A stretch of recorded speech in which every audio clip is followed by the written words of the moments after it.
Guys প্রথমে হ্যাকারটার কথা শুনেন। গাইস চলো গাইস ম্যাচে পড়ে গেছে গাইস এনস্টার কি লাগে মুন্না ভাই আছে গাইস জীবনে ফার্স্ট ভাই মুন্না কানতে পারছি ম্যাচে। মানে বুঝতেই পারলেন আজকাল হ্যাকারও লাইভ করে আর সেই ম্যাচে আমিও আছি। তো প্রথমেই দেখেন নিচে নামার সুযোগই পেলাম না, তার আগে হ্যাকার তার স্কিল দেখাই দিল। এরপর টুইনস ভাই আর বনেক্স ভাইকে কিন্তু নক করে দেয়। নো ভাই no no no no please ছাড়া দে ভাই। এখন প্রশ্ন হলো আমি কি হ্যাকারকে মারতে পারবো? তো চলেন দেখা যাক ভাই। তো এরপর রিভাইভ পেয়ে পিকেতে আসি। এখন হ্যাকার আবার আসতেছে আর আমি একটাই সুযোগ পাবো, সেই সুযোগেই মারতে হবে নইলে মরতে হবে। ওরা গাইস আমাকে এই ম্যাচে মারতে পারবে না, আমি এটা শিওর আছি। হ্যাকার আবার বলতেছে ওকে নাকি আজকে কেউ মারতে পারবে না। তারপর দেখেন 100% শিওর আমি স্টিমারটা করতেছে কোন জায়গায়। আল্লাহ আমার ডাউন করেছে মুন্না।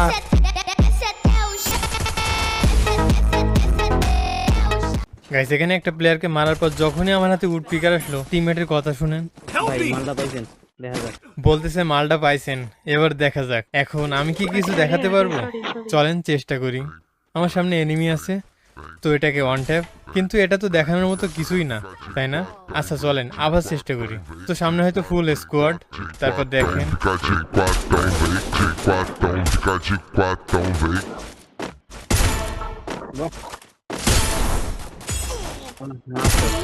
এটা কি ছিল?